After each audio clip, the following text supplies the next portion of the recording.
Some people mistake silence for weakness. They usually learn the truth too late. Before we begin, tell me where you're watching from. Drop your country in the comments below. And if you believe that true strength is measured by the lives we protect rather than the fights we win, take a moment to like this story and follow along. Now, back to today's story.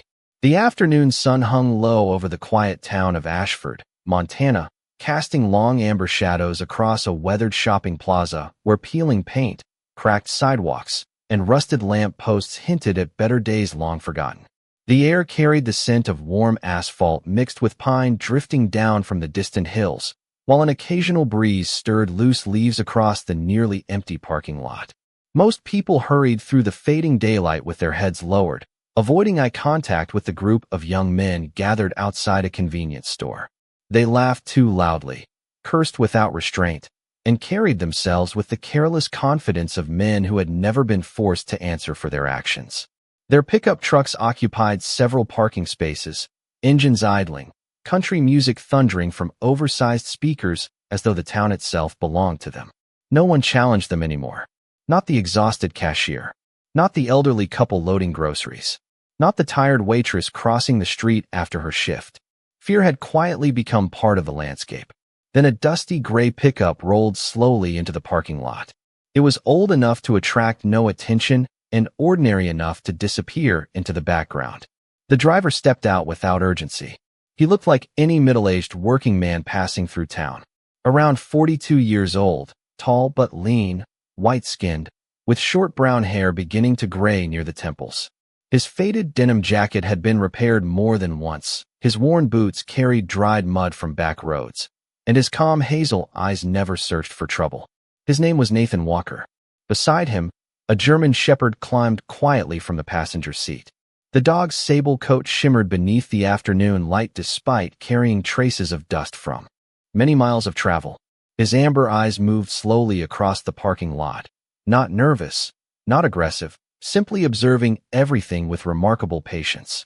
A simple leather collar rested around his neck without any medals or decorations to suggest what kind of training he might once have received.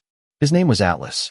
Nathan rested one hand briefly on Atlas's shoulder before closing the truck door.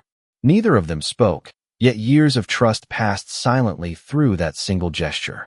They crossed the parking lot toward the convenience store, while conversations around them faded for reasons nobody could quite explain. Atlas walked half a step behind Nathan, matching every change of pace as naturally as breathing. One of the gang members noticed them first. He nudged another with a grin that carried equal parts boredom and cruelty. "Look what rolled in," he muttered. "Guess Grandpa brought his dog shopping." Laughter spread through the group. Nathan continued walking as though he had heard nothing. Atlas never lifted his ears. The tallest gangster stepped directly into Nathan's path, blocking the entrance. He wore mirrored sunglasses despite the lowering sun and carried himself with the swagger of someone accustomed to frightening strangers. "Nice dog," he sneered. "Bet he's smarter than his owner." More laughter followed. Nathan stopped just far enough away to avoid brushing against him. His expression remained calm, almost tired. "Excuse us," he said quietly. His voice held no anger, no fear, only simple courtesy. The response disappointed them. Bullies feed on reactions, and Nathan offered none. Another gangster circled behind Atlas, making barking noises while reaching toward the dog's tail. Atlas neither flinched nor growled. He simply shifted one step closer to Nathan's leg, his posture relaxed but attentive. The restraint somehow amused them even more. "Maybe the mutt's broken." One of them laughed before lightly kicking at Atlas's front paw. The dog looked down at the boot for a brief second, then calmly raised his eyes toward Nathan instead. Waiting, asking without words. Nathan gave the faintest shake of his head. Atlas obeyed instantly. That tiny exchange lasted less than a heartbeat, but an elderly woman standing beside her shopping cart noticed it. She had lived in Ashford long enough to recognize the difference between an obedient pet and a disciplined partner. Something about the man's composure unsettled her far more than the gang's shouting. The leader suddenly snatched Nathan's canvas backpack and dumped it onto the pavement. A wrench rolled across the concrete. A flashlight bounced beneath a parked sedan. A folded work shirt landed beside Atlas's paws. The gang erupted with laughter as passing shoppers quickly looked away. Nathan slowly knelt, gathering each item without raising his voice. Atlas lowered his head to help nudge the flashlight back toward his owner with astonishing gentleness. No barking, no snapping, no panic. Only quiet teamwork practiced so many times it no longer required commands. One of the gang members lifted his phone, recording everything. "This is going to get thousands of views," he laughed. "Old man gets owned by the whole town." Nathan placed the last tool back into his bag and rose to his feet. He looked briefly toward the phone, then toward Atlas. For just an instant, something ancient seemed to flicker behind his otherwise peaceful eyes. It vanished almost immediately, replaced once again by calm. But Atlas noticed. His ears lifted by a fraction. Somewhere beneath the silence, something long buried had begun to wake. Nathan did not say another word. He simply slung the canvas bag over his shoulder, rested one weathered hand against Atlas's neck for the briefest moment, and walked into the convenience store as though nothing unusual had happened. Behind him, the laughter continued, louder now, fueled by the confidence that comes from humiliating someone who refuses to fight back. The automatic doors whispered shut behind the pair, muting the noise outside, but not the uneasy silence waiting within. Mrs. Evelyn Carter, the elderly cashier who had worked behind the same counter for nearly 25 years, looked up from the register with tired blue eyes. She had witnessed enough cruelty to recognize the look of quiet endurance on Nathan's face. "You all right, son?" she asked softly. Nathan offered the faintest smile. "Yes, ma'am. Just need a few supplies." His voice carried no resentment, no complaint. As Atlas settled calmly beside the checkout counter, several customers instinctively stepped back, not because they feared the dog, but because there was something strangely disciplined about him. Atlas lowered himself onto the floor without being told, front paws perfectly aligned, ears relaxed while his amber eyes calmly observed every entrance, every reflection in the glass doors, every movement beyond the windows. Nathan gathered only what he needed: a loaf of bread, canned soup, coffee, batteries, and a small first aid kit. Nothing unnecessary. Every choice suggested a man accustomed to living simply, almost as though excess had become unfamiliar years ago. Mrs. Carter quietly scanned each item before lowering her voice. "Those boys." She hesitated, glancing toward the front windows where the gang remained outside. "They've been causing trouble for everyone. Best not give them a reason." Nathan nodded once. "That's the plan." She frowned gently. "You new around here?" "Just rented the old Miller cabin outside town." Her expression changed immediately. "Nobody's lived there since old Ben passed away."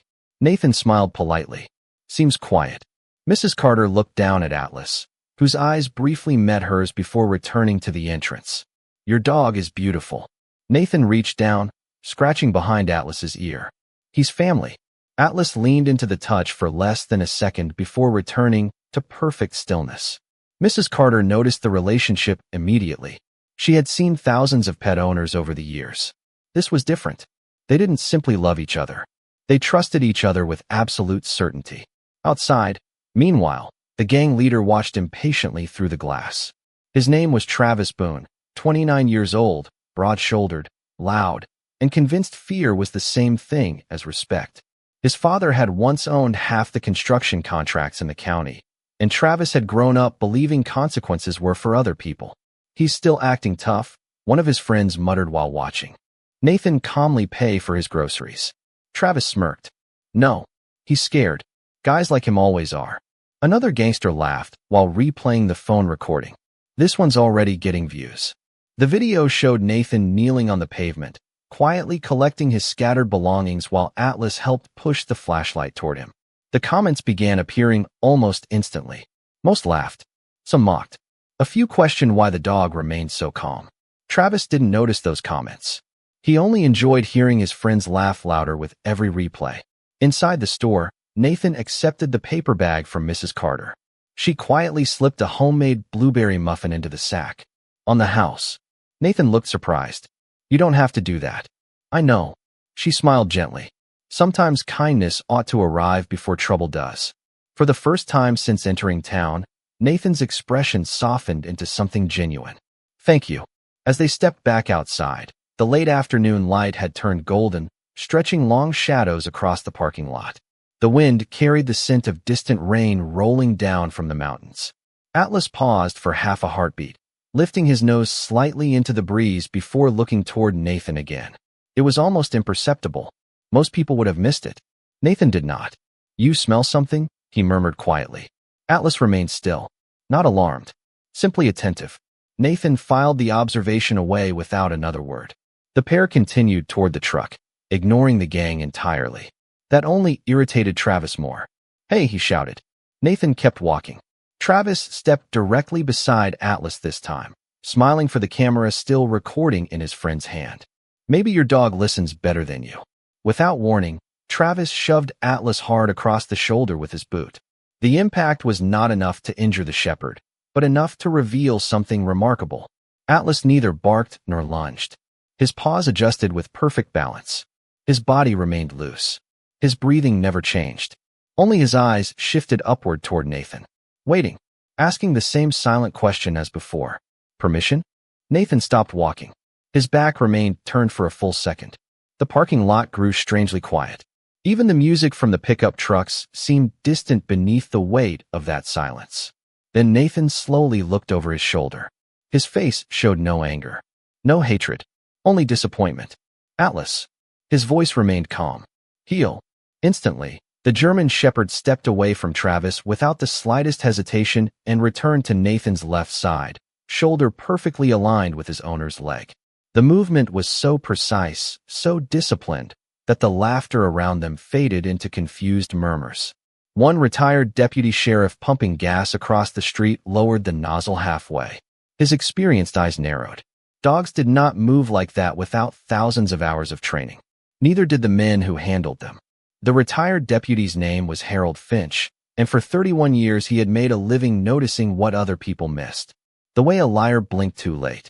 The way a frightened man laughed too quickly. The way a truly dangerous person usually moved slower than everyone else. Standing beside the gas pump with the nozzle still in his hand, Harold watched Nathan Walker guide his German shepherd across the parking lot with a silence that did not belong to ordinary men. There was no pulling on the leash because there was no leash. There was no command beyond one quiet word. "Heel." And Atlas had obeyed as though the word had been stitched into his bones. Harold felt something cold settle beneath his ribs. Not fear exactly. Recognition. He had seen working dogs in law enforcement. He had trained beside military handlers during county joint operations years ago. But this dog was different. Too calm under pressure. Too aware of angles, exits, hands. And the man beside him did not scan the parking lot like a victim leaving trouble behind. He scanned it like he was memorizing a battlefield he hoped never to use. Travis Boone did not see any of that. Men like Travis rarely did. He only saw an audience slipping away from him. He only heard the silence left behind after his laughter failed to land. That embarrassed him more than any insult could. "Have. You think you're better than us?" he called out, stepping after Nathan. Nathan reached his truck and placed the grocery bag carefully on the passenger seat. Atlas remained beside his left leg, amber eyes steady, body loose, waiting for the next breath of instruction. "No," Nathan said without turning fully around. "I think we're done here." The sentence was so calm it somehow sounded final. Travis's mouth tightened. A few of his friends shifted uneasily, sensing something in the air they could not name. The wind moved through the plaza signs with a dry metallic rattle. Somewhere in the distance, thunder rolled low behind the mountains. Then one of Travis's boys, a wiry man with a shaved head and nervous hands, spat near Atlas's paws. "Town doesn't need another stray," he said. The word stray changed something. Not in Nathan's face, not in his posture, but in the space around him. The air seemed to draw inward, as if even the light had taken one cautious step back. Atlas turned his head a fraction toward the spit on the pavement, then looked up at Nathan. Again waiting, again trusting.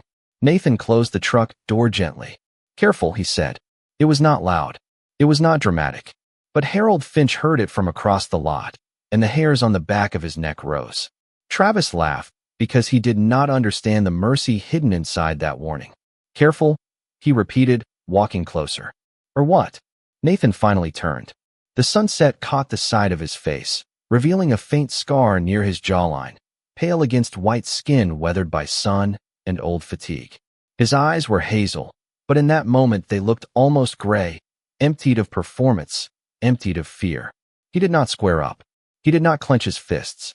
He simply stood there, a man who had spent years learning the cost of violence and had no desire to spend any more. Or someone innocent gets hurt, Nathan answered. For 1 second, that landed.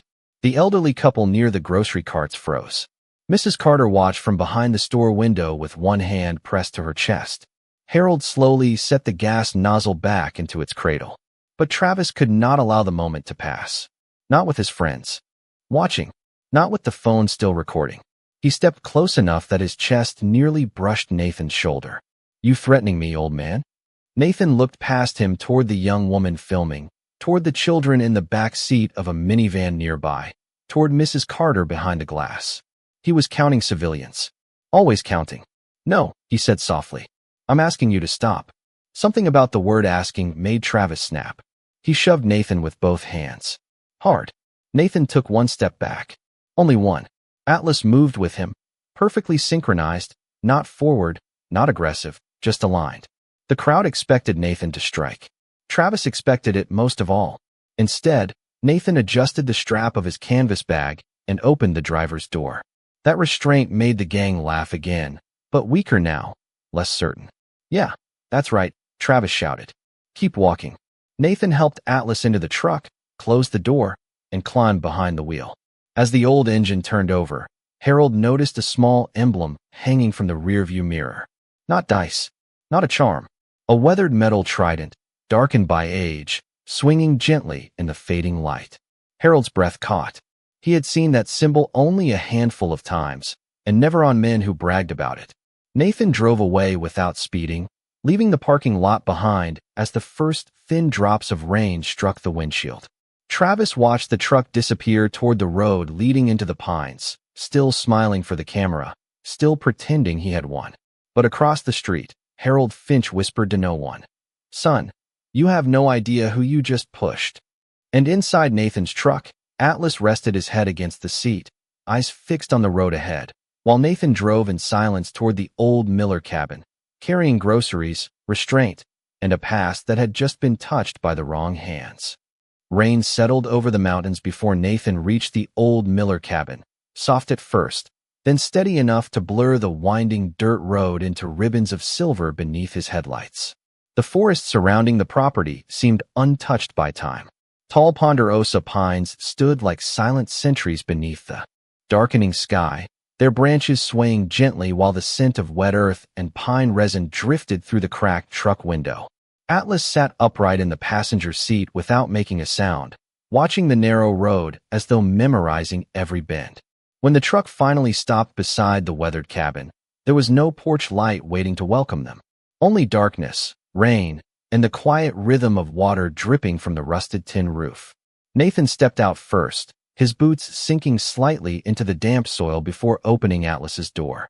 The German shepherd landed softly beside him, immediately sweeping the tree line with calm, measured glances before following Nathan toward the porch. The cabin had been empty for years, but it was clean. Not because someone had cared for it recently, but because Nathan had spent the previous 3 weeks restoring only what was necessary. Fresh boards replaced rotten steps. Firewood had been stacked neatly beside the wall. Rain barrels collected water beneath the gutters. Everything inside reflected the same philosophy that governed the man himself. Nothing unnecessary. Nothing wasted. Atlas padded quietly across the wooden floor while Nathan lit an old oil lamp. Warm amber light slowly pushed back the darkness, revealing shelves containing little more than canned food, medical supplies, a toolbox, several worn novels, and a small wooden chest resting beneath the front window. Nathan unpacked the groceries with practiced efficiency before heating canned soup over the cast-iron stove. Atlas waited patiently near the fireplace, never begging, never pacing. When Nathan finally placed a metal bowl onto the floor, Atlas did not move until Nathan gave a gentle nod. Go ahead. Only then did the shepherd begin eating, calmly and without haste. Nathan watched him for a long moment before allowing himself a faint smile. Still better disciplined than most people. Atlas lifted his eyes briefly, tail giving one slow thump against the wooden floor before returning to his meal. Outside, thunder rolled across the valley, shaking droplets loose from the pines. Nathan carried his own bowl toward the front window. From there he could barely see the distant glow of Ashford beneath the rain clouds. Peace. That was all he had wanted. Peace did not require admiration. Peace did not require recognition. Only distance from the life he had left behind. His eyes drifted toward the wooden chest beneath the window. After several quiet moments, he crouched beside it and slowly lifted the lid. Inside rested only a handful of possessions. A faded photograph showing several young men standing shoulder to shoulder beneath a desert sunrise. A worn American flag folded with military precision. A pair of tarnished dog tags wrapped carefully in cloth. And beneath them all rested a bronze naval special warfare trident, its once bright surface dulled by years of fingerprints, dust, and memory. Nathan stared at it without touching it. The room fell completely silent except for rain striking the roof. His reflection shimmered faintly in the window glass, overlapping with ghosts only he could still see. Sand, heat, rotor blades chopping the desert air, the smell of burned diesel and cordite, voices speaking calmly beneath gunfire. He remembered another German shepherd running beside him through broken compounds under a moonless Afghan sky. Different dog, different life. Courage measured in seconds instead of years. Brothers whose laughter disappeared long before the war ended. Nathan closed his eyes. Not tonight. He whispered, more to himself than anyone else. Atlas quietly crossed the room without being called. The shepherd rested his head against Nathan's shoulder with slow, deliberate gentleness.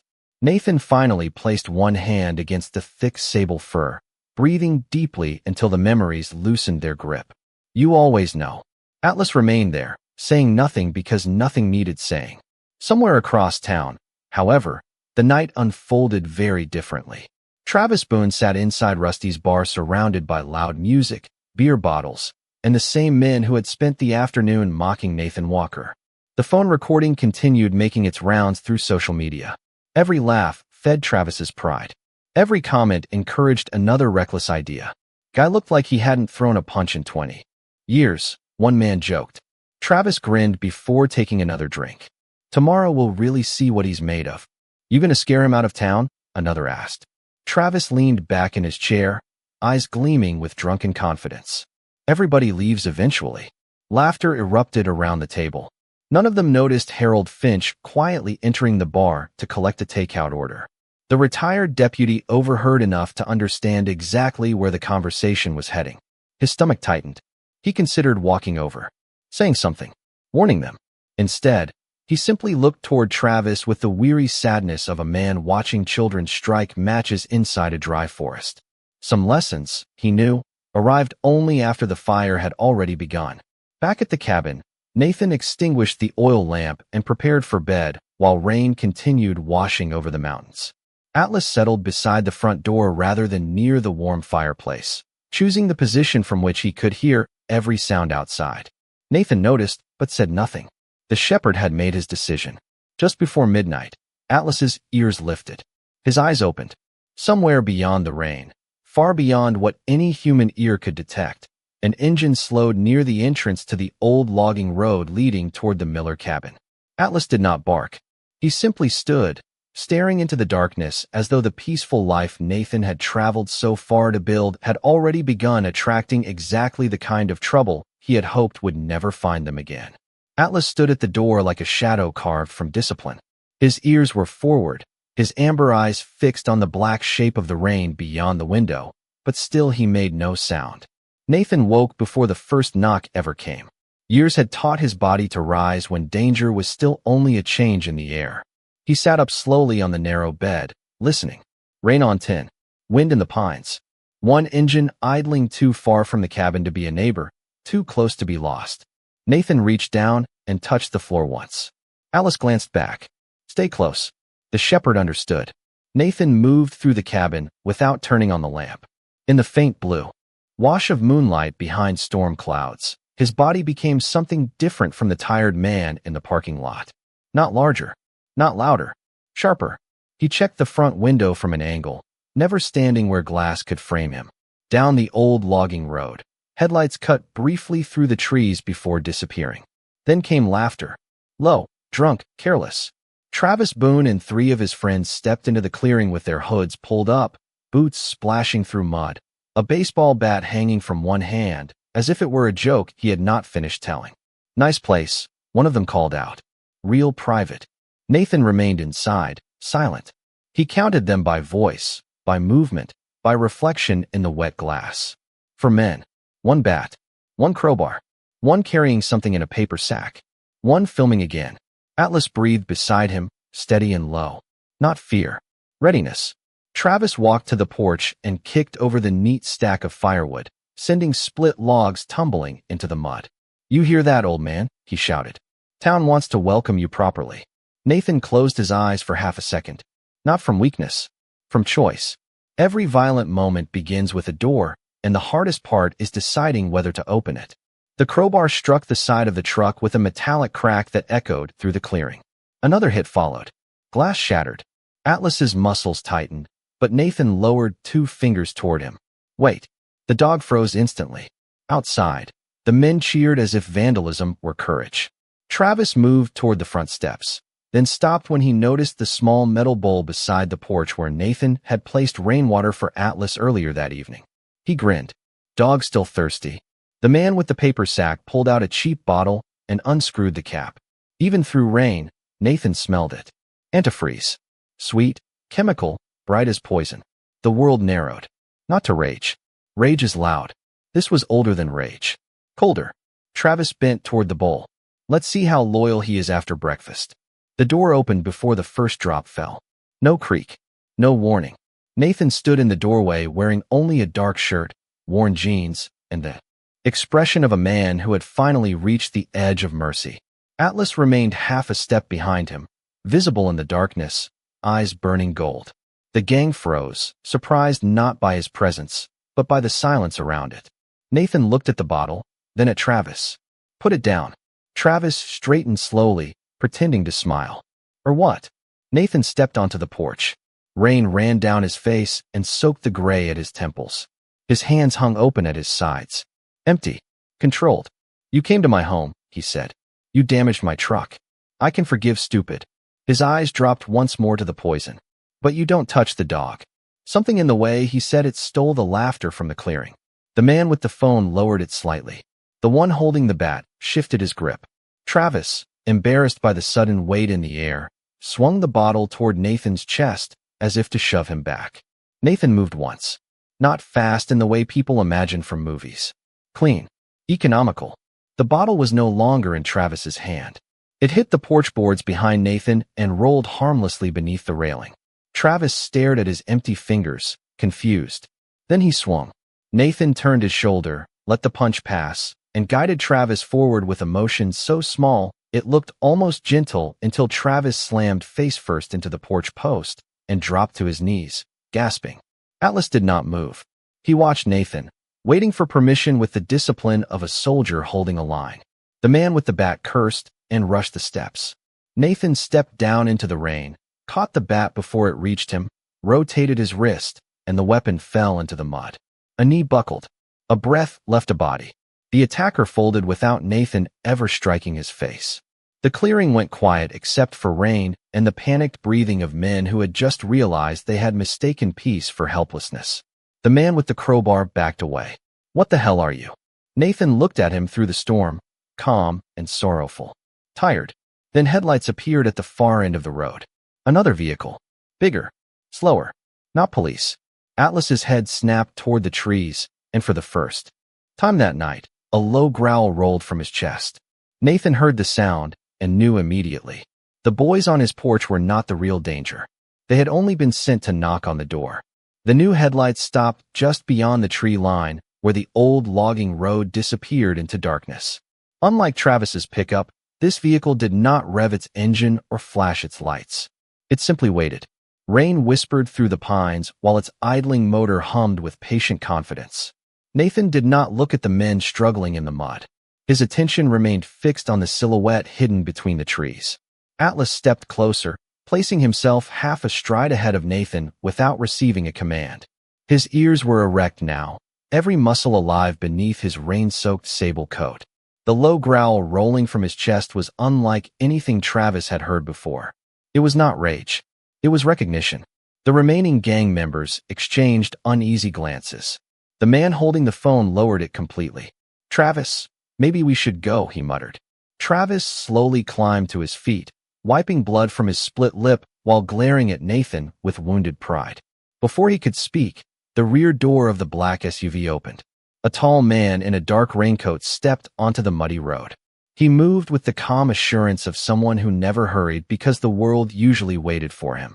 Even from a distance, his posture carried authority. Gray streaks touched his black hair, and a leather glove covered his left hand. He walked only a few yards before stopping beneath the pines, where the rain barely reached him. "Enough," he called. His voice was steady, almost courteous. Travis immediately turned toward him. "Mr. Mercer." Nathan's eyes narrowed almost imperceptibly. Mercer. The name meant nothing to the young gang members beyond money and influence. To Nathan, it stirred an old instinct rather than a memory. Men like this rarely dirted their own hands. They simply paid others to do it. Mercer glanced briefly toward the battered pickup truck, then toward Travis and his bruised companions with visible disappointment. "I expected better judgment." Travis swallowed hard. "He attacked us." Mercer smiled faintly without looking at him. "No." His eyes settled on Nathan. "You attacked yourselves." For several long seconds, neither man spoke. Rain filled the silence between them. Atlas never took his eyes off Mercer. Then Mercer did something unexpected. He inclined his head politely toward Nathan. "Good evening." Nathan answered with the slightest nod. "Evening. My apologies for the disturbance." Mercer looked toward the scattered baseball bat and the broken bottle lying beneath the porch. Some people mistake restraint for permission. Nathan remained motionless. They usually regret it. Mercer almost smiled. "So I've heard." Travis looked back and forth between them, confused. "You know this guy?" Mercer ignored the question. Instead, he studied Atlas carefully. "Beautiful shepherd." Atlas answered with another quiet growl. Mercer nodded as though acknowledging an equal. "Exceptional discipline." Nathan's voice remained calm. "State your business." The older man folded his gloved hands behind his back. "Simple curiosity." His eyes lingered on Nathan's face. "A quiet mechanic arrives in a forgotten town. Lives alone. Avoids attention. Yet tonight he disarmed 3 grown men without throwing a punch." He paused. "People like me become curious." Nathan said nothing. Mercer continued. "The trident hanging from your mirror was a careless mistake." Travis frowned. "Trident?" Mercer ignored him again. "Most people wouldn't recognize it." His expression hardened slightly. "I did." Nathan felt Atlas shift his weight beside him. Not from fear. Preparation. Mercer took one final step forward, still remaining outside the edge of the clearing. "Relax, Mr. Walker. I'm not here to expose you." Hearing his surname spoken by a complete stranger made the night feel noticeably colder. Nathan's face revealed nothing, but inside, every instinct sharpened. He had never introduced himself to anyone connected with Travis Boone. "Who are you?" Nathan asked quietly. Mercer looked toward the rain for a moment before answering. "Someone who values capable men." Nathan's reply came immediately. "Then you've come to the wrong address."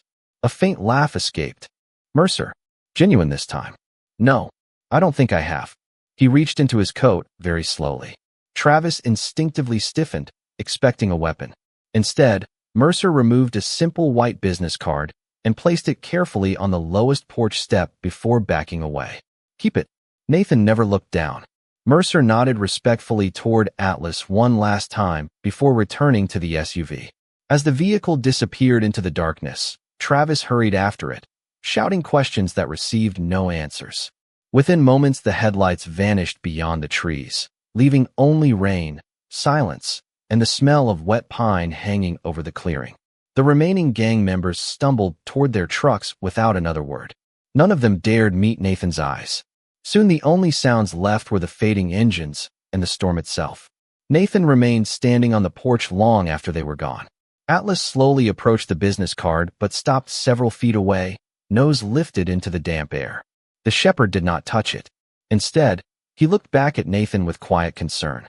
Nathan finally walked forward and picked up the card between 2 fingers. There was no company logo, no address, only 3 embossed words beneath a telephone number. "We remember everything." Nathan stared at the card as thunder rolled across the mountains. Then, for the first time since arriving in Ashford, he felt something he had hoped never to feel again. Not fear. Recognition. Whatever life he had buried before coming to this town had just discovered where he was living. Nathan did not sleep after Mercer left. Dawn came slowly over the Miller cabin, pale and cold, spreading through the rain-washed forest like forgiveness that had not yet decided whom to touch.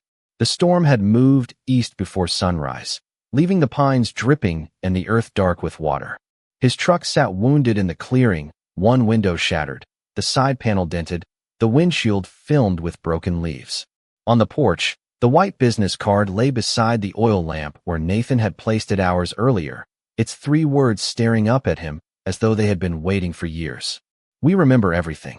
Atlas sat near the doorway, eyes open, body resting but never truly relaxed. Every few minutes his ears twitched toward the road. Nathan watched him from the table, a cup of untouched coffee cooling between his hands. He had chosen Ashford because it was small enough to forget him. He had chosen the cabin because no one came this far unless they meant to. Now someone had meant to. By 7:30, the sound of tires crunching along the muddy road carried through the trees. Atlas stood immediately. Nathan rose with him, not hurried, not startled, simply ready. An old county cruiser appeared between the pines, followed by a faded green pickup. The cruiser stopped first, and Harold Finch stepped out wearing a rain jacket over clothes that belonged to retirement, not authority. Behind him came Mrs. Evelyn Carter, carrying a covered dish in both hands like kindness could be transported if wrapped in foil. Harold lifted both palms when he saw Nathan standing on the porch. Not here for trouble. Nathan's gaze moved from Harold to the road behind him. Empty. Didn't think you were. Harold glanced at the damaged truck, then at the muddy impressions left from the night before. His jaw tightened. They came here. It was not a question. Nathan nodded once. Mrs. Carter's eyes softened with worry when she noticed the broken glass. Lord have mercy. Atlas stepped onto the porch beside Nathan, calm but watchful. Mrs. Carter looked at him and quietly held up the dish. Brought breakfast. Figured heroes and dogs both eat. Nathan almost refused out of habit. Then he saw the concern in her face, not pity, not curiosity, just human decency standing in the morning cold. Thank you, ma'am. Harold waited until Mrs. Carter set the dish inside before stepping closer. His voice dropped. Those boys posted the video. Nathan said nothing. Whole town saw it by morning. Saw the shove. Saw the dog. Saw how you handled it. He studied Nathan carefully. Saw enough to know you were holding back. Nathan leaned one shoulder against the porch frame. Most fights aren't worth finishing. Harold's mouth tightened in something close to respect. That's what worries me. Men who know when not to. Finish fights usually know exactly how to. Before Nathan could answer, another vehicle turned into the clearing. A black sedan this time. Clean. Official. Atlas shifted his weight, but Nathan gave a low murmur. Easy. The sedan stopped beside the cruiser. A woman in a dark federal jacket stepped out, mid-40s, composed, with sharp brown eyes and silver threaded through her tied-back hair. Harold exhaled softly. Didn't call her. The woman closed the car door and looked directly at Nathan. Mr. Walker. Nathan recognized the posture before the face. Government. Not local. Not lost. You people always arrive after the rain, he said quietly. She approached with measured steps, stopping at the edge of the porch out of respect for Atlas. Special Agent Claire Donovan, FBI. Mrs. Carter froze inside the doorway. Harold's eyes narrowed. Nathan's expression did not change. Long drive for vandalism. Donovan looked toward the forest road. I'm not here about vandalism. She reached into her coat and removed a sealed evidence sleeve. Inside was a white card identical to the one on Nathan's table. I'm here about Mercer. The name settled over the porch like another storm. Harold looked between them. Who's Mercer? Donovan's eyes stayed on Nathan. A man who has spent 12 years building a private network out of contractors, smugglers, crooked deputies, and frightened boys too foolish to understand who owns them. Nathan said nothing, but Atlas's ears lifted at the tension in his breathing. Donovan continued. 2 of my agents disappeared last month after tracing his operation through Montana. Her voice lowered. One of them managed to send a partial message before going dark. 3 words. Nathan looked toward the card inside the sleeve. We remember everything. Donovan nodded. Mercer uses it as a threat. A reminder that loyalty can be twisted into leverage. She paused.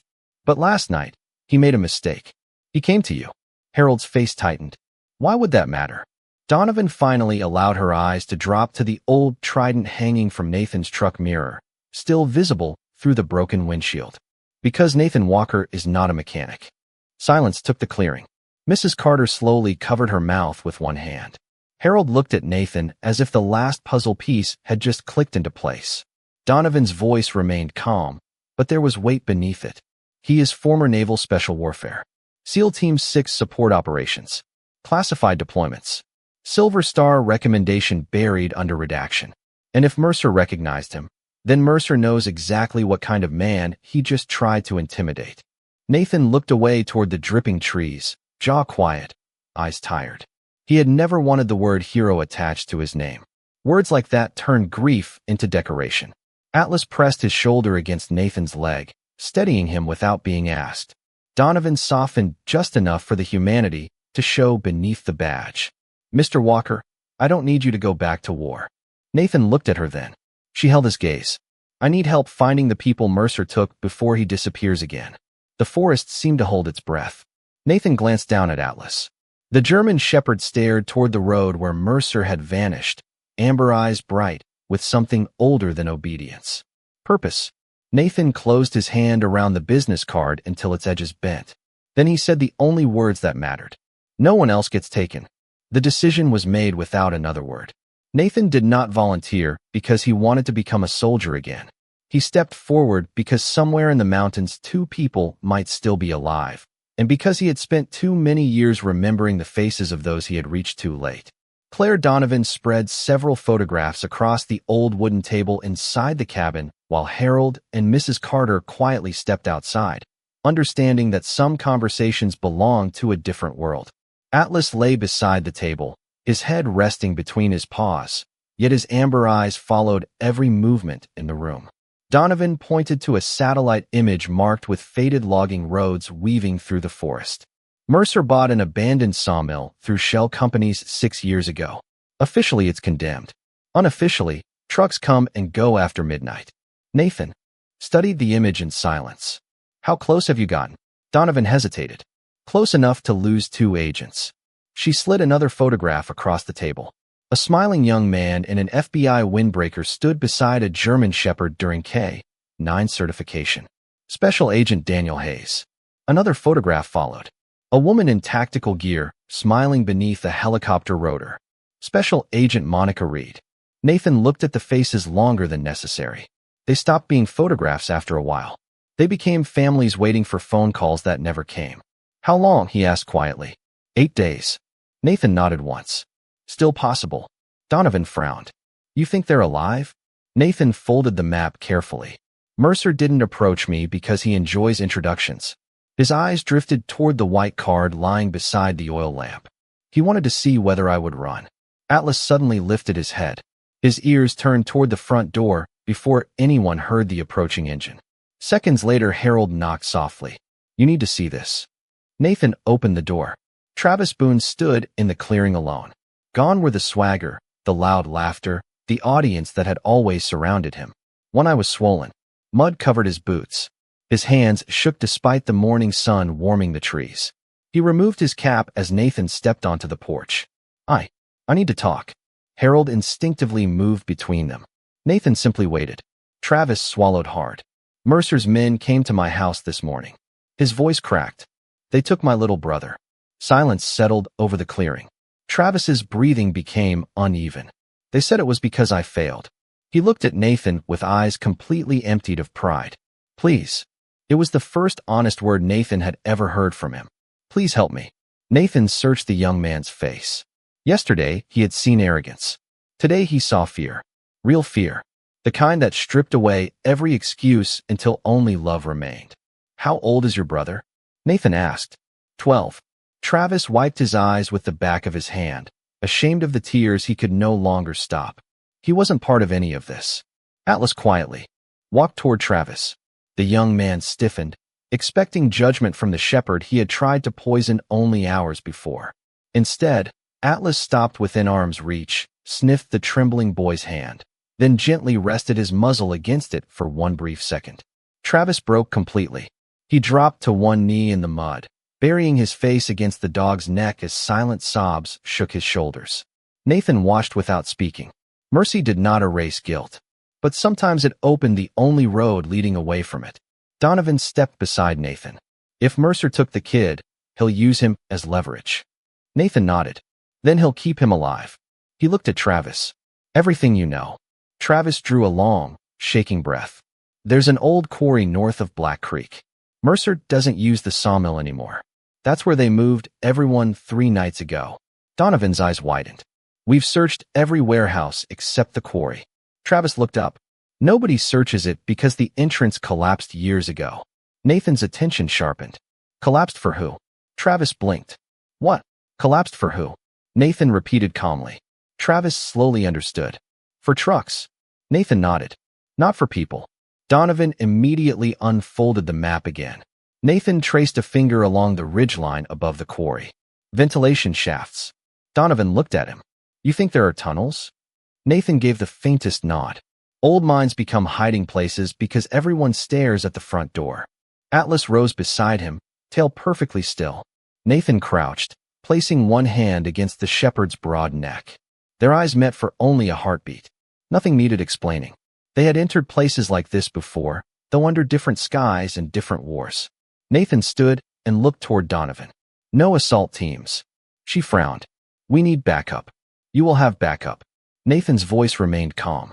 Outside, he folded the map and handed it back to her. If Mercer realizes he's surrounded, those hostages die before the first breach. Donovan understood immediately. Nathan wasn't volunteering to lead an attack. He was preparing to disappear into the darkness before anyone else arrived. Harold looked at the former SEAL standing quietly on the porch beside his German shepherd and finally understood what separated men like Nathan from everyone else. It wasn't courage. Courage belonged to many people. It was responsibility. The unbearable willingness to walk toward danger because someone innocent no longer had the choice. The quarry waited beneath the mountains like a wound the earth had tried to close. By dusk, clouds had gathered again over Black Creek, lowering the sky until the ridgeline seemed pressed beneath a lid of iron. Nathan moved through the trees without speaking, Atlas gliding beside him like a shadow given breath.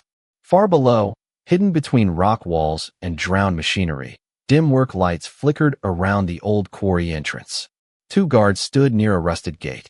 Another smoked beside a black SUV. Mercer's men were not loud like Travis had been. They were quiet, paid, and practiced. That made them more dangerous. Claire Donovan and the backup team waited half a mile away, radios silent, weapons lowered, every second stretching against orders and fear. Nathan had given them one instruction. Wait until the hostages are clear. Harold Finch stood beside Donovan, hands tucked into his jacket, watching the tree lean where Nathan had disappeared. He always this calm. Donovan looked toward the dark slope. Men like him don't feel calm.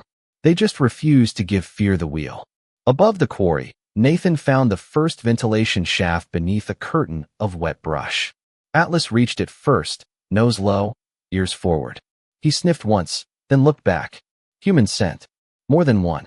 Nathan removed a small flashlight, covered most of the beam with his fingers, and lowered himself through the narrow opening.